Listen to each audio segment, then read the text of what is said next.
Grand merci à vous tous qui nous suivez et surtout bienvenue à ce nouveau numéro de votre magazine sur Congo Live, Éveil Patriotique. C'est toujours un plaisir de savoir que vous êtes là en train de nous suivre pour ce nouveau numéro sorti du gouvernement. Est-ce qu'aujourd'hui, il y a satisfaction au niveau de la province de l'Équateur, bien sûr, là, cette grande espace, Équateur. Nous allons aussi parler du bilan de ces ministres-là qui sont rentrés encore dans le gouvernement. Là, je fais allusion à Marc Kila qui est revenu.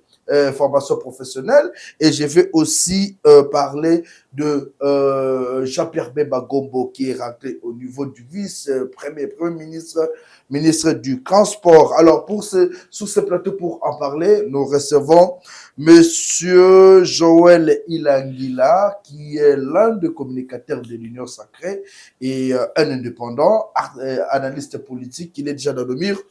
Madame Boka Ilangila, boy madame.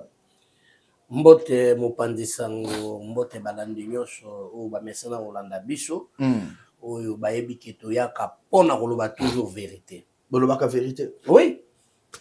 Bien objectif na biso za koloba vérité. Boni basango ya espace Équateur gouvernement ebimi tomonaki avant gouvernement ebimi ka mokonza boka Équateur. Est-ce que vous se retrouvez ou bien miteme ko soit le col ba mususu miteme ko beta puko pour ça ba longwana union sacrée. Ndeko eloko aliboso toye ko remercier mokonzi ya mboka sincèrement ndenge ayokaka kolela na biso. Tolobaki awa ke tozo senga reconduction ya maître Marc Ekila parce que a innové formation professionnelle, ministère oyo bandai koloba mate, ministère oyo bato bandai koyeba te soki ministère moko ya métier ezalaka, mais Marc Kila memi yango ti a tomboli yango a créé plusieurs centres ya formation professionnelle na niveau à République, azui a aidé basi ya basoda na bana ya basoda o baza na est.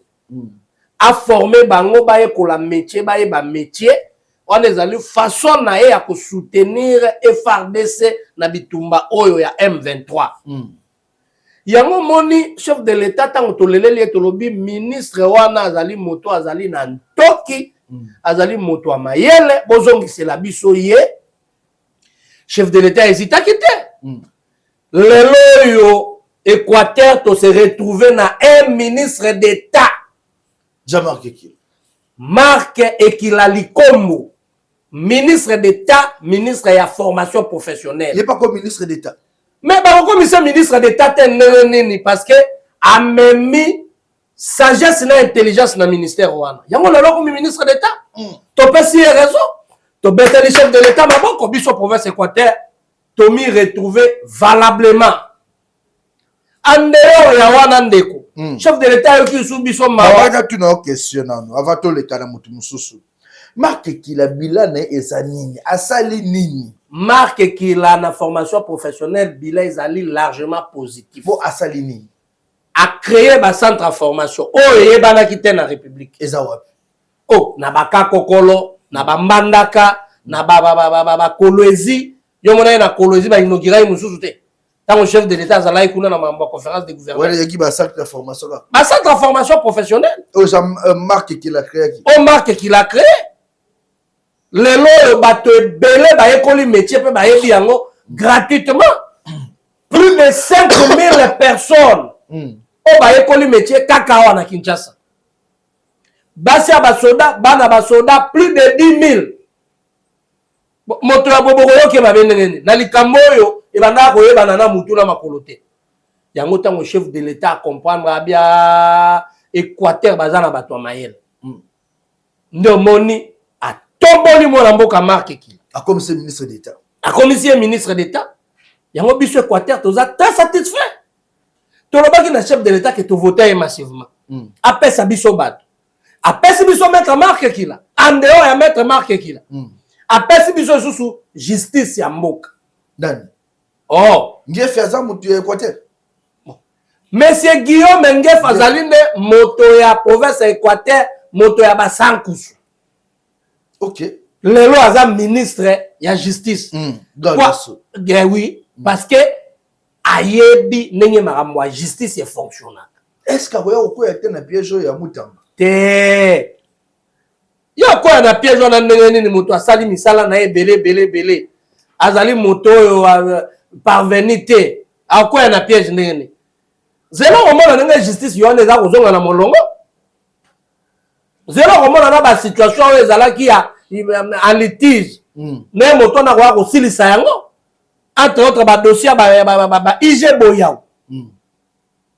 O azali na ni inspecteur général ya casier judiciaire. O dossier tisi ko ezo polanga omona ndenge ministre zo ya kosilisa yango. Po azali ministre moko atambola toujours na droiture.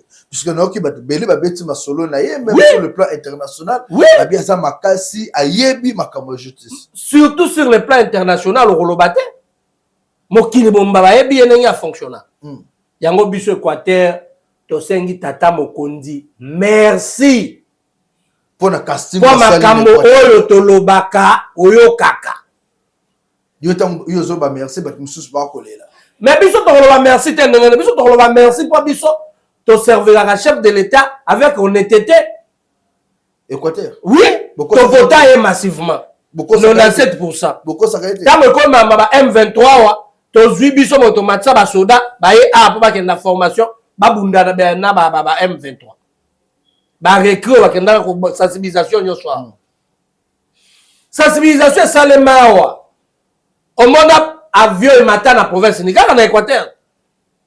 Awa na Kinshasa marque ki la likombo ndenge moko a sensibiliser basi ba soda bana ba soda façon mosusu ya ko motiver ba soda bazo bunda na est ezali ke bana wana baye ba profession baye ba métier oyo kotika la libela ko na ba vie na bango ozomona Tokyo ezali na bato ya province ya Équateur pour ba travailler avec honnêteté et du sérieux Tokyo elingi koloba bato ya mayele voilà il fallait que les population ba oyini Tokyo wana Tokyo elingi koloba moto azali mayele na mutu yango biso to beteli chef de l'État maboko to sengi merci biso province ya Équateur.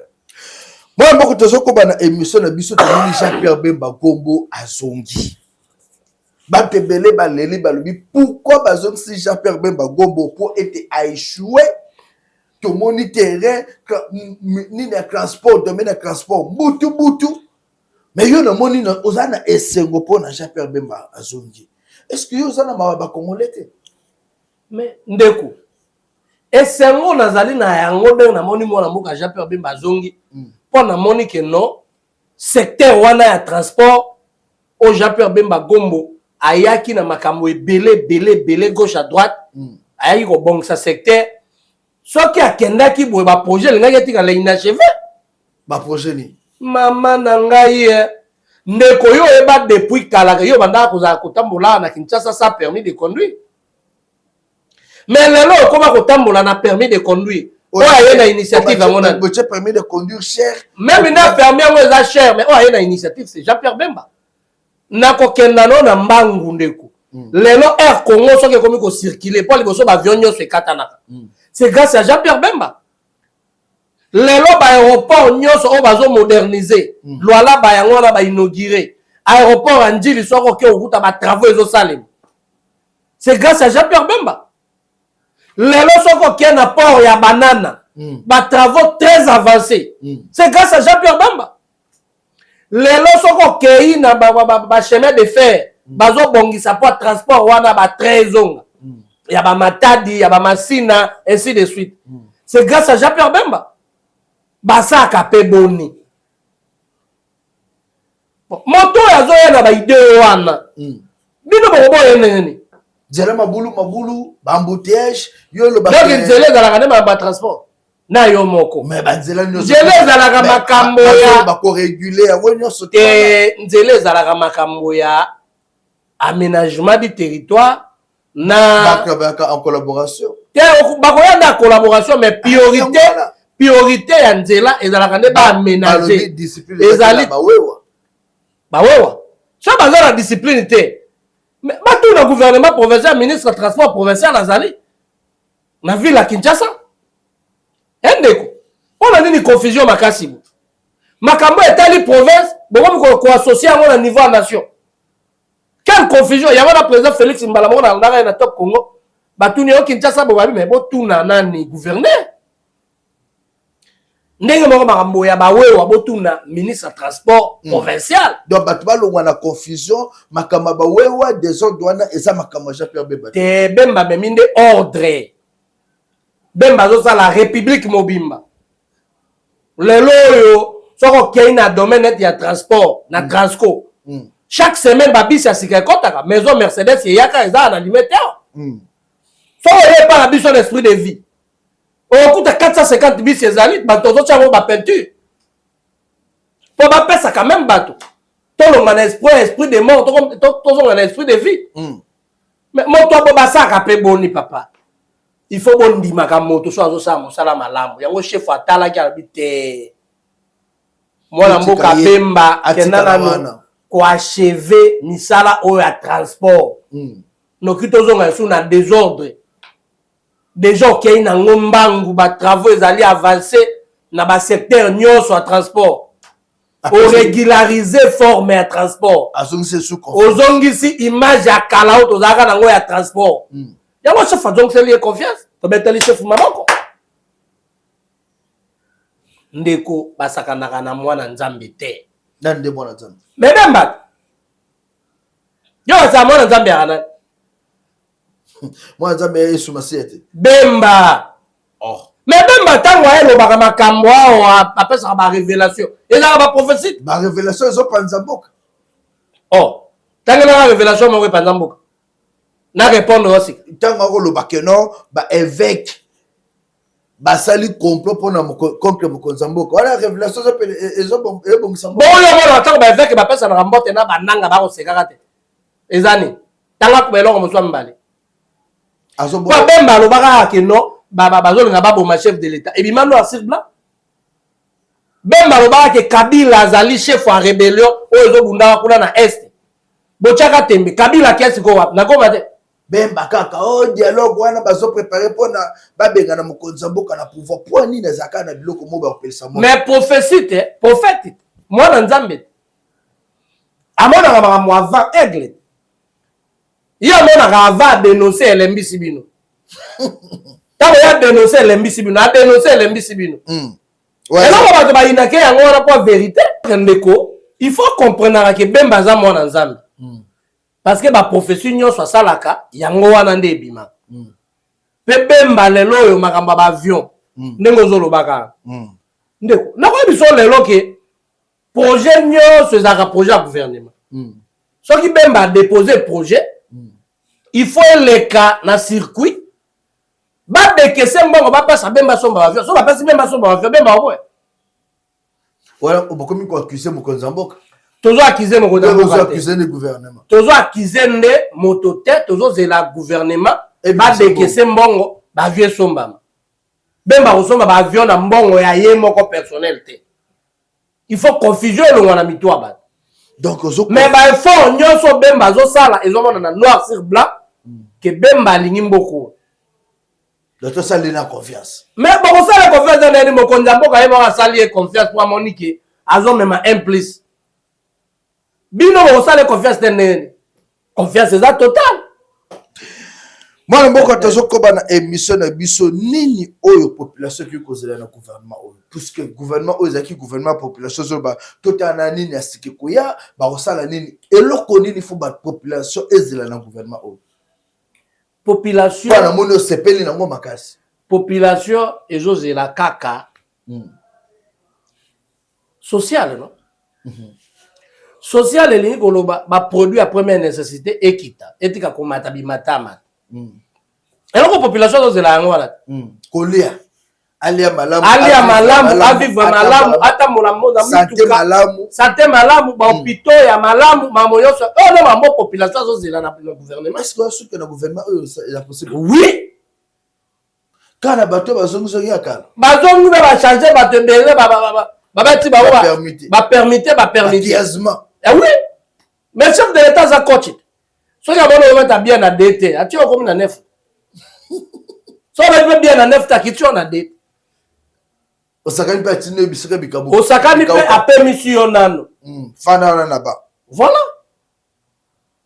Population va s'attendre que gouvernement oyo et gouvernement et pèse à la solution.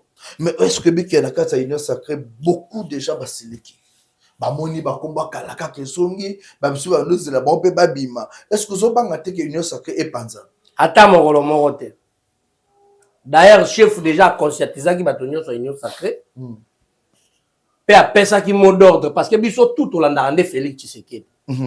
Tant Félix Tshisekedi abi ke baningo ba robima bo appuyer bango betela bango maboko. Yo ko boya isonde. O salani.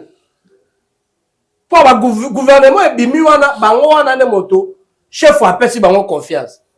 Tout ça la bango confiance ba évoluer. Ba biso pe ba sa ina posa bango pe ba kota baza na confiance. Ba poste ezali. Na mboko. Poste ezali à membre gouvernement. Ndeko ba poste ezebele. Alors, il y a un mandataire. Bon, il y a des chefs qui préparent un mandataire. Un mandataire peut besoin de calamité. Mais il faut baya. Neko ba mandataire, il faut baya. Mais il faut battre le soba mandataire. Oh, bah ça là déjà, mais ça là, bah ça là, œuvre. Oh, et bon, dans la terrain. Mais Neko a profité quand on a bicho que les loyaux honorable Félix Bossé Kota élu de l'IDPS.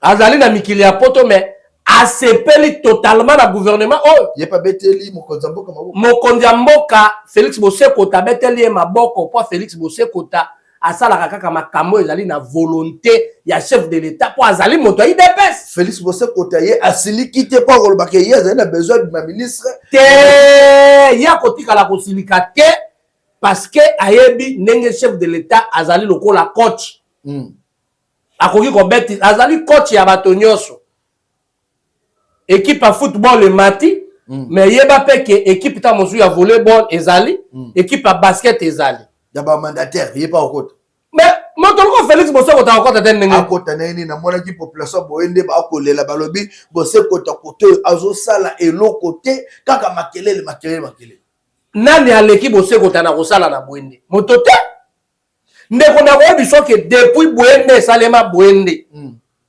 depuis province à Chouapeza province à Chouap moto moko te akotombola mosapi alobi aleki Félix Bossé Kota na ba réalisation zéro tika boye en dehors ya ba réalisation mbongo à l'état Félix Bossé Kota saka ba réalisation ya ye moko asungaka bato nyonso na bwende moto so oza na problème oke pa Félix Bossé Kota et qu'on a la résolu depuis 1980 jusqu'à nos jours à ça ba œuvre na ezoloba les œuvres parlent à sa place yango ba benga yango na cheval blanc homme sans tache na Félix Bossé Kota na boende mais ngala ndeko na webisa yo ke Félix Bossé Kota zo tonga ba commune na fond propre ya ye des communes wana boende ezo tonga etalité fond financé par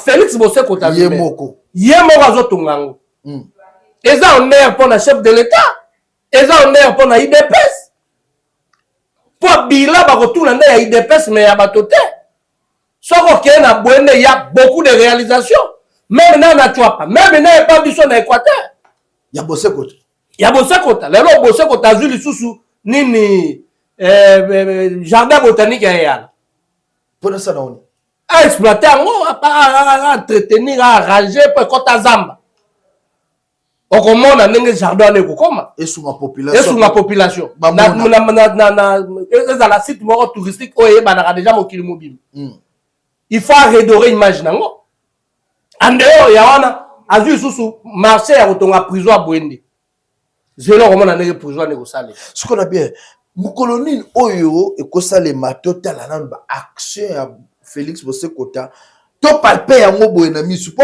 population pe belinga bamona bebilili bamone ba image bamoni ka sala ki boya tongi ndako boya tongi boya zo sala boya oyo kama kelelo koloba oyo est-ce que ça solo ozolo mendeko na ebisa komba na mbalaki to ya na ba image to illustré mais na promettre yo bo il faut biso moko to tala yo ko ya bon ndenge olobi ke o to descendre sur le terrain na promettre yo to sala mission moko ngana on a bwende On a la réalisation, il y a Félix Boseko. Wana est à la découverte, enquête. On a la réalisation, il y a Félix Boseko. Naïbi qui est un congé parlementaire. Honorable Félix Boseko.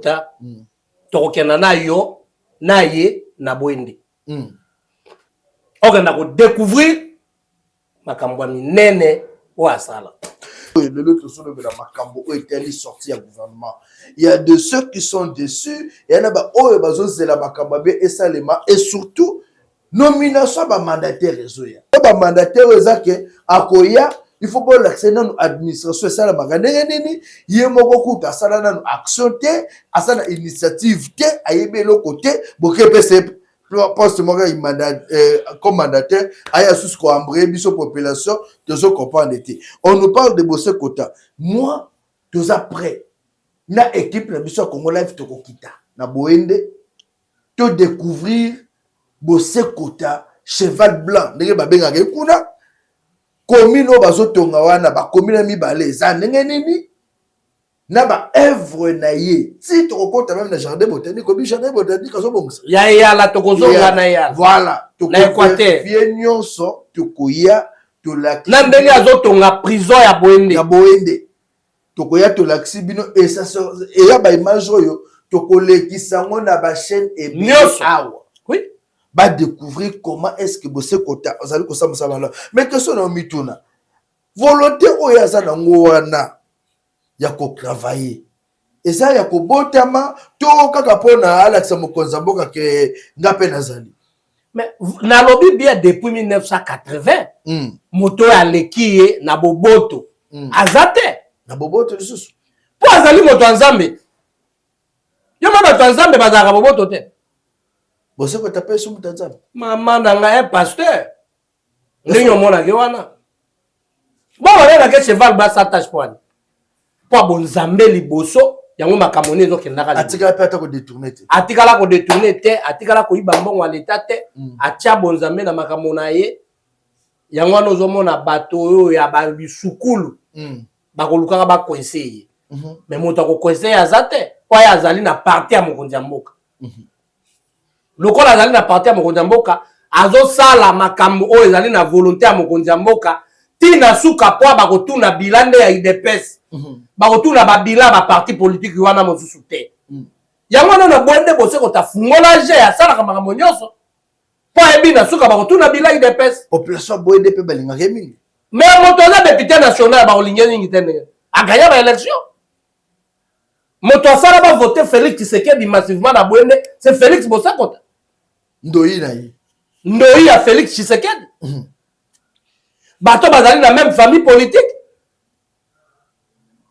donc il est azali ko soutenir vision chef de l'état à 100% na baction na ye nyonso babisenga pa zo travailler mingi pour la kosunga ba jeune ko tangisa ba ona ba université comme ba bango musika mais papa on les a domaine ya lelo te ya kala ya sunga ba jeune nde depuis kala ko tangisa ba jeune comme ba bona ba formation ko sala makambo ebele ya minene on les a domaine ya kala babisenga pa sunga ba mama makasi ba mama ba papa ba orphelin ba veuve on les ali devise ya Félix Bosse Kota yango ndenge osengi to memo boende to ko memo boende ou palper réalité il faut télévision il faut palper réalité ndeko betaka ba solo eza bilili okomona a palper bi ya solo so pe bokosi biso to ko ba te ba kosi biso imagine makambo te na rassurer OK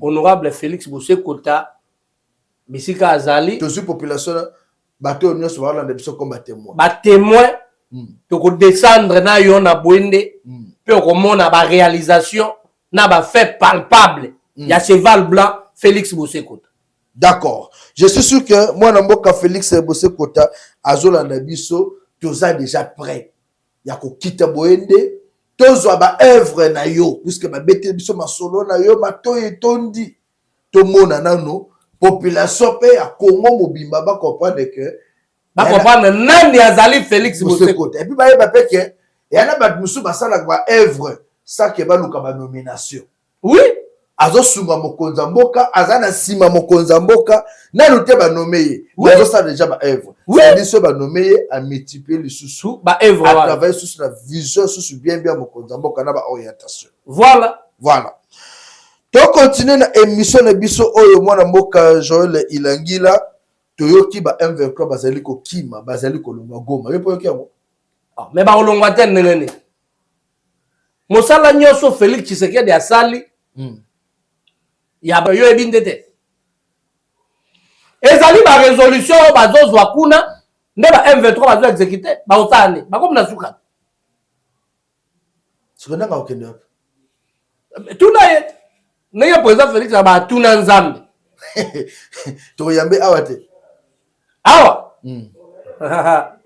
bon ngaso na lobi te e kwa ote abako akazaka négativiste toze la décision asuke pa mokonzi mboka tokoyeba so tokoyambe bien tokoyambe mais ba oya na dialogue bon Félix Tshisekedi asi alobaki nzela nyonso oyo ya koluka paix na Congo il est d'accord avec ça pour aboya makile tanga na est alingi paix moko durable na est po bande kone bavanda kimia boso bato ba dialogue ya aboya pone na bananga bakoya dialogue soki aye na paix bakoya soki aye na mayela mabe bakonyata te c'est simple donc soutenir dialogue wana oui naza pour dialogue d'accord abina tout na yo question oyo est-ce que bisiko zali sécurité za malamu banzele za malamu conseil ni okoki kopesa na gouverneur na biso Daniel Bumba ndeko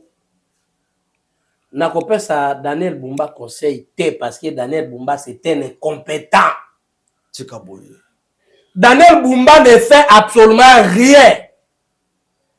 Daniel Bumba ne nous wana moto azo sungaka ezande dudu fwamba na programme à gouvernement ozo mona banzela nyonso ezo salema.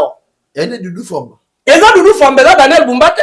Daniel Bumba zo sa elote. Azo sa elote mais to mona na époque ya Jantinia wa. Daniel Bumba. Jantinia banda ko bunda. Mais Daniel Bumba ya kangi maboko azo tala mamonyo so rabu. Azola la pongi. Azola la pongi. Oh. Peu bon monsieur na ngane biso en dehors ya compétence na ye a combien de ko étouffer même dire ya sa mosala. Oh, tikaboye. Mais Ebieli ne azawa na ndongo mona Ebieli c'était bossé. Na ingala ibe Ebieli. Ebieli azali moto alingaka mboka et pour travailler kaka pour na ville ya Kinshasa te. Molangi pembe. Ebieli na minute oyo Ebieli molangi pembe. Et pas na biso na Équateur na ngiri azoko kasuko sa msaya. Ako kanene ni ba etubazo étouffé. Na gouverneur. Na moto edo sa mosala te. Oh là là. Ndeko, na pas par exemple, moi Ebieli nenga zawana azali moto alingaka non seulement ville ya Kinshasa mais alingaka pe mboka na ye. Ebieli lelo na ville Mbandaka asali opération moko opération sans véhicule. Ebieli Azui atteint déjà plus de 50 véhicules na ville Mbandaka. Ba véhicule. Oui, ba voiture non. Na beka ke Ebieli o nga na yebi o. Ebieli molangi oyebi. O apembe o molangi pembe. O giringi. Azui atteint 50 voitures na Mbandaka po ekoma kusala transport. Omoni moto oyo alingaka mboka ye wana. Azo linga mboka sans intérêt. Bo asena mo ate bon. Mais ba tuer le cas belete. Azo linga mboka sans intérêt. Azo linga mboka te po akokenda ko postuler kuna. Mais azo linga mboka po mboka na ye yango atindi pona développement mboka. Atindi combien? 50 mais opération za ya 100. Plus de 50 véhicules na Mbandaka. Na Mbandaka déjà combien autres pour ça la transport. Ezali ya ba matala na teke nazo sala pona ko ya candidat po ye déjà za la candidat. Wana yebana. Eloko asali kuna na Mbandaka asali nde po asunga bande kuna ye sans intérêt. Mais moto abongo tokoboya ete tokobetele maboko. Yango tolobaka azali Ebieli molangi pembe moto andimi kosunga Équateur sans intérêt. Donc Daniel Bumba azo étouffé Ebieli. Pour Daniel Bumba c'est un incompétent non? Qui ne connaît pas que Daniel Bumba c'est un incompétent? C'est noir sur blanc. Jatini ngomila ba fina qui est bouton tout au gouvernement va fungole Daniel Bumba ye mort innocent azo beno ka kosate. C'est Doudou Fwambate mais tu connais ozomona na ba travaux ezo sale mangate. Mula peso ya Kinshasa zo bonga kaka te. Mais qui ça va demander le gouvernement central bango bazui makamwame banzelo ozoma nezo tongama c'est grâce à Doudou Fwamba. Un gouvernement national. Gouvernement central, gouvernement provincial est zéro. Mais oui.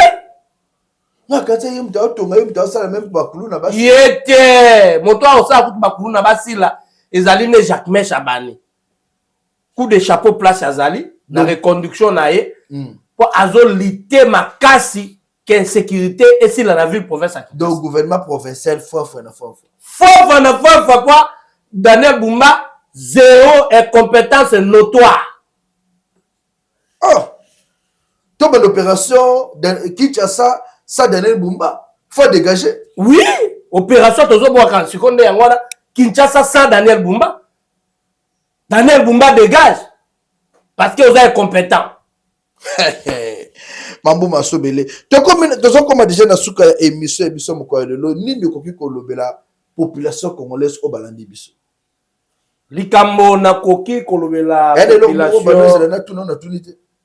Te otuni na mituna nyoso au généraliser. Merci. Message à population. Likambo na koki koyebisa population congolaise to pèse sa confiance na chef de l'État. Fatibeto. To pèse sa confiance na gouvernement au yutiko bima. Devise moko ezali et pas Félix Tshisekedi que moyen nyoso o pona ko tia peine est la République azali d'accord pour aboyi makile tanga. Tout ça la confiance, tout ça la gouvernement central confiance, tout ça la ba ministre o ba bimi confiance na yebi ke nzambe akosunga pe makambo ekotambola malamu. Voilà, toko na suka émission na biso moko lelo. Merci na bino mwana mboka Joël Ilangila na ndengo yaki ko répondre à invitation na biso. Merci na bino ba imbo kande bolandi. To na besoin Kinshasa ekoma bopeto, ba la etongama ba inondation o ba mama bazo vivre ezala société commune na Kinshasa na ngonga otozo bisa bino commune na Kinshasa ba robo. Boke de côté nyonso bo mona lokwa mbule zo beta chaque jour. Boke mbule zo beta te. Mai nzelo zo tongama te salité comme pas possible. Opération Kinshasa et ça Daniel Bumba ils ont lancé yango. Et voilà. Puis merci na mwana mboka Bosse Kota calamité tozo kita bomba et boende to kita boende to yeba nini oyo azo sala nini oyo sala nini azo sala pe nini akosala. Voilà. Merci na bino surtout botika na malamu na Congo Live chaîne na bino ya ba vérité. Merci.